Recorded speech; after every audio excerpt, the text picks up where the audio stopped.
Tesfaye Oldemikhail Haftu is 68 years old and is amongst the tens of thousands of IDPs sheltered in Sawakari IDP camp. He is from Rawian in Kafta Hamura of western Tigray. Him and his family initially fled the area in November of 2020 after Fano, an irregular armed group from the Amhara region, started to kill, torture and arbitrarily detain Tigrayans. Him and his family had managed to make it as far as Adgoshu when Ethiopian forces would catch up with him and forcibly return him to Humera.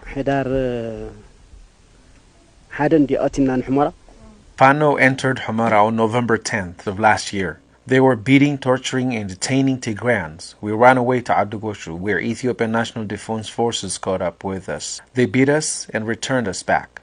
Soon after we arrived to Rawian, the Fano started to beat and torture us.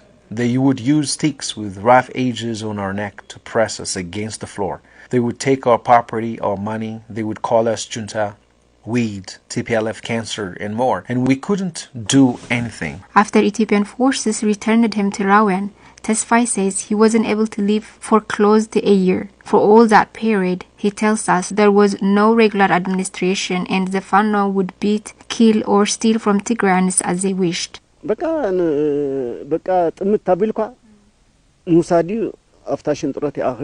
They did as they pleased. They stole what they wanted. If one member of the Fano didn't so much as like how he would look at him, he would just take you to a valley and kill you. They have no mercy.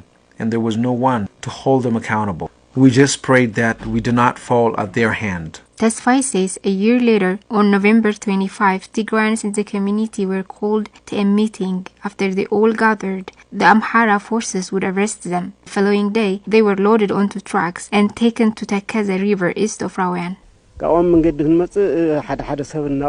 They killed many on our way to Tekeze. They also took everything they could find on us. The worst part was that they wouldn't allow us to bury the bodies. Many women, priests, and children were beaten by dogs and hyenas.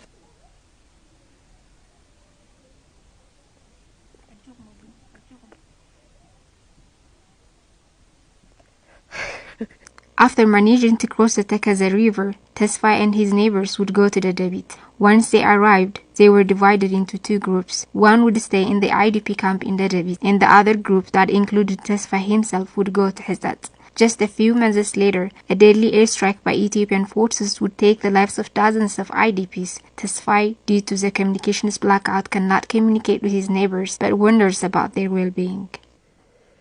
We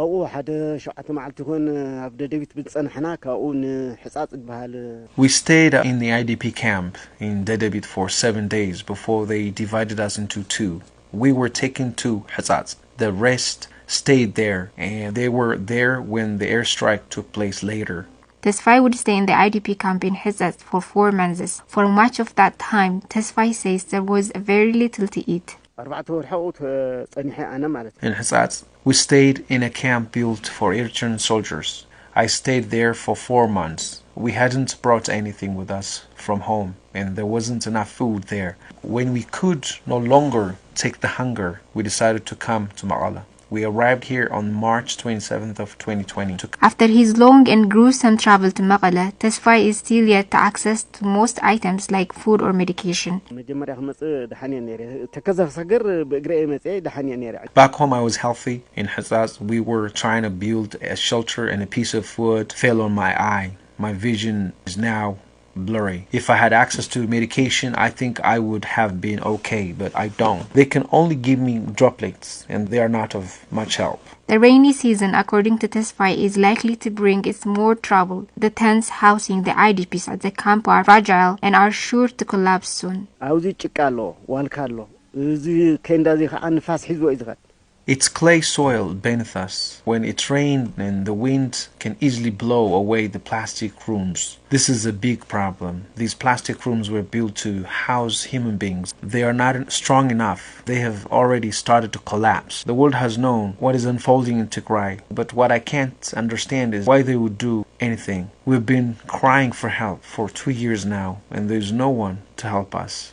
For much of the conflict, IDPs like Tesfaye, who were forcibly removed from their homes in western Tigray, have seen the brunt of the humanitarian crisis. And while the world has many times overexpressed concern about the humanitarian situation, and especially the ethnic cleansing campaign in western Tigray, it is yet to take any decisive action to bring it to an end, and require that international humanitarian is respected.